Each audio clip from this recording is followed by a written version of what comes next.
nessa fase introdutória, começar a falar que quando a gente fala de democracia, quando a gente fala de OAB na democracia, na grande maioria das vezes, os políticos não conseguem entender o papel da OAB na democracia brasileira.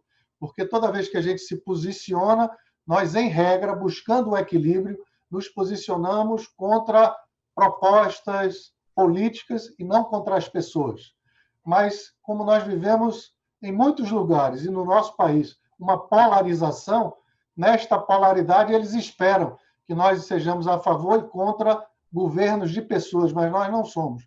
Nós somos a favor e contra valores, princípios, programas, plataformas, e os políticos, em regra, não entendem quando a OAB pode ir ao Supremo Tribunal Federal questionar a constitucionalidade de uma lei sem que isso signifique um desprestígio do Congresso Nacional. Ao contrário, o que nós podemos fazer de melhor, tendo o presidente Marcos Vinícius à frente, é dizer que algo que o Congresso Nacional fez é inconstitucional. Isso não é um desrespeito ao Congresso, ao contrário. Levar a crítica a algo que alguém faz é o que nós podemos fazer de melhor para aquele que apresenta o trabalho. A democratização como valor universal pressupõe uma legitimação formal e uma legitimação material. Eu queria, rapidamente, não vai levar 5 minutos, fazer uma observação em relação a essa diferença do que eu vejo, da diferença da legitimação formal para a legitimação material, e como vários presidentes trataram de um tema que eu acho que é o tema do momento, que é essa discussão do combate às fake news sem perdermos a liberdade de expressão. Eu vou trazer uma contribuição muito rápida da visão da Corte Interamericana de Direitos Humanos sobre o tema. Nesse momento de eleições municipais no nosso país, acho que nós todos da OAB temos o compromisso de contribuir para que formalmente as eleições se desenvolvam da melhor maneira possível, sem que isso signifique optar por quem quer que esteja concorrendo, mas sim contribuir para que o processo seja normal, para que o processo siga as regras do direito eleitoral, para que o resultado formal seja o mais legítimo possível na escolha daqueles que vão nos representar. Penso que essa é uma contribuição que nós podemos dar, aliás, sempre demos e vamos continuar dando todos os anos, colocando a OAB à disposição de um processo eleitoral municipal que seja o mais legítimo possível. Do ponto de vista interno, nós temos uma missão que é também olhar para o nosso processo eleitoral interno. Eu presido uma comissão que já mandou para o Conselho Federal 6 temas, tenho certeza serão relevantes para uma grande discussão, relativos à forma de quem pode participar ou não das eleições. A comissão considerou que é preciso manter o voto obrigatório e a adimplência para quem quer votar nas eleições da OAB. A comissão também sugeriu melhorar a regulamentação da cláusula de barreira, que o Conselho Federal já decidiu, aliás, já foi objeto, inclusive, de lei, reduzindo o prazo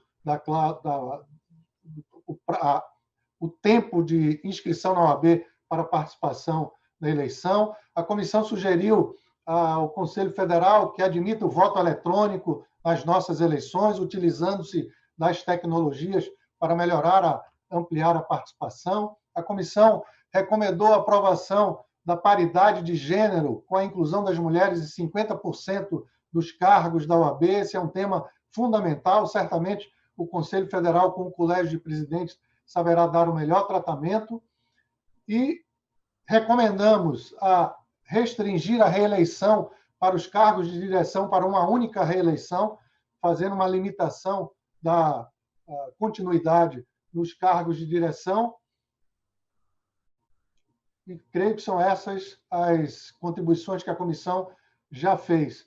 Virão, pelo menos, alguns outros temas tão importantes quanto, como, por exemplo, haveremos de voltar a discutir a fixação de limite de gastos nas nossas eleições e a prestação de contas já aprovada pelo Conselho Federal nas 2 últimas eleições, com cláusula de suspensão da sua eficácia. E, por último, o tema das eleições diretas para a presidência da OAB, que todos sabem, eu defendo há mais de 20 anos, e no caso específico de hoje, sigo o presidente Felipe Santa Cruz, favorável às eleições diretas. Em relação à legitimação, penso que, além de contribuirmos com a legitimação formal, ou seja, as eleições municipais, nós temos sendo sempre uma instituição de controle da legitimação do exercício do mandato.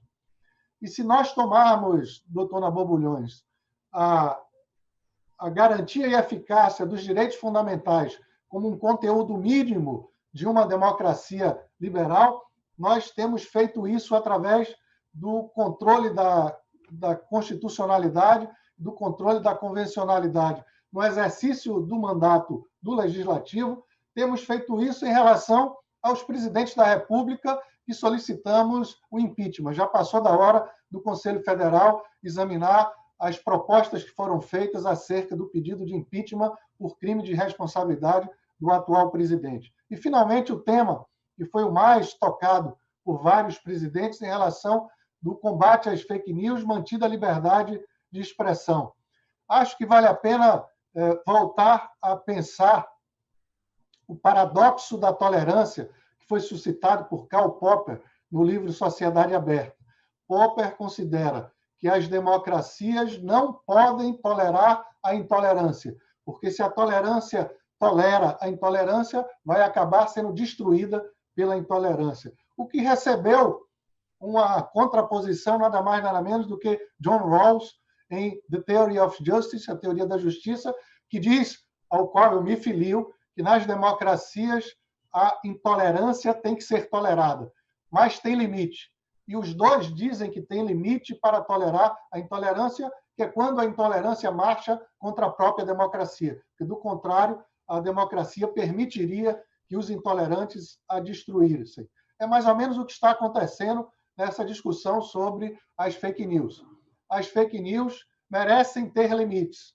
Os limites são a Constituição e as leis. Nada mais além disso. Não pode haver limite na moralidade, não pode haver limite na arte, não pode haver limite na religião. Os limites estão postos na Constituição e nas leis. Por isso, eu apoio todo o controle das fake news que atingem as outras pessoas, as imagens, a privacidade, a honra, a dignidade, com o devido processo legal e nos limites da Constituição. Só para terminar, o Pacto de São José da Costa Rica, Convenção Americana de Direitos Humanos, estabelece, no artigo 13, quando ele garante a liberdade de expressão, que o exercício do direito à liberdade de expressão não pode estar sujeito à censura prévia, mas a responsabilidades ulteriores. Isso, aliás, está na nossa Constituição também, expressamente, que veda a censura. Não é possível censura prévia. Responsabilidades ex post facto, só depois do fato. E diz a Convenção, desde que se façam necessárias para o respeito dos direitos e da reputação das demais pessoas e para a proteção da segurança nacional, da ordem pública ou da saúde e da moral públicas. Portanto, a própria Convenção Americana estabelece quais são os limites que se pode impor ao exercício da liberdade de expressão.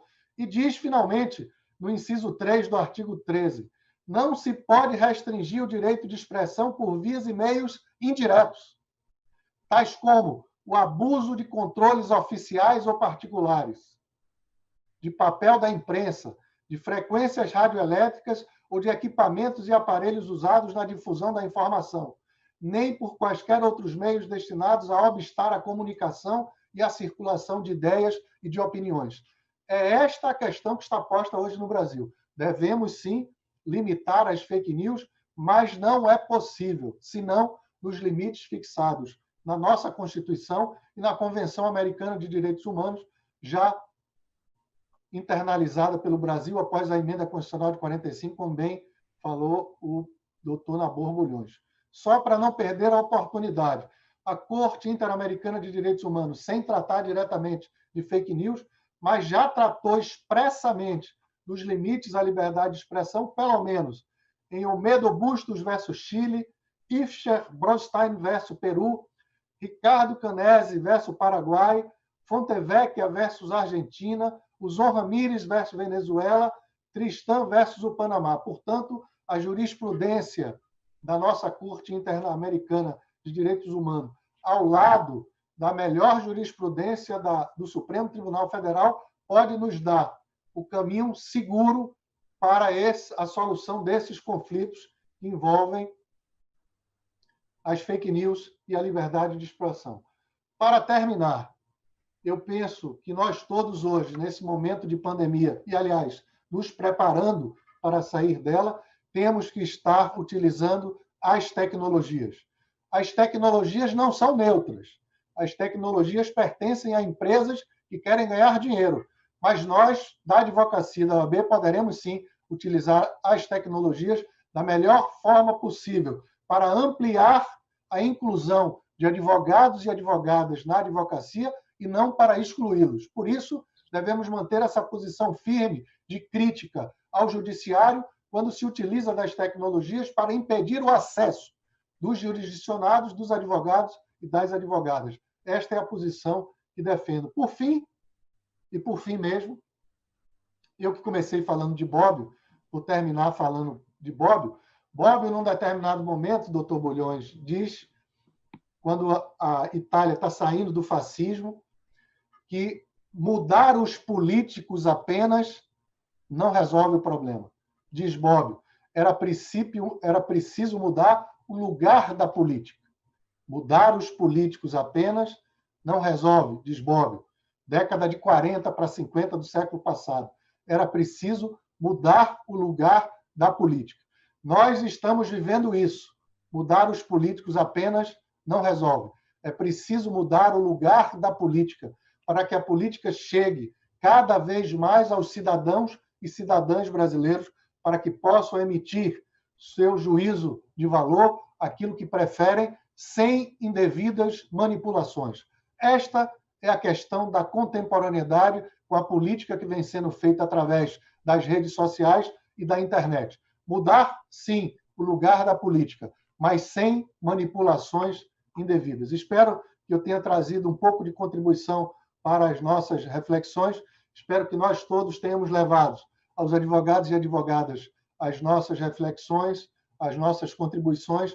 Eu quero agradecer a cada um, agradecendo ao presidente Marcos Vinícius a presença, a Beto Simonetti a presença, ao doutor Nabor Bulhões a presença e a cada um dos presidentes. Vou citar pela ordem que vejo no meu visor. Ao presidente Aldo Medeiros, obrigado, Aldo. Obrigado, Nivaldo Barbosa. Obrigado, Inácio Kraus. Obrigado, Erinaldo Dantas. Obrigado, aniversariante Celso Barros. Obrigado, Paulo Maia. Obrigado, Bruno Batista. Não estou vendo Tiago, mas obrigado, Tiago Dias. E, por fim, me permitam, obrigado ao meu presidente, eu que sou um homem de ordem, presidido por Fabrício Castro. Obrigado pela presença de todos. Declaro encerrado o nosso encontro.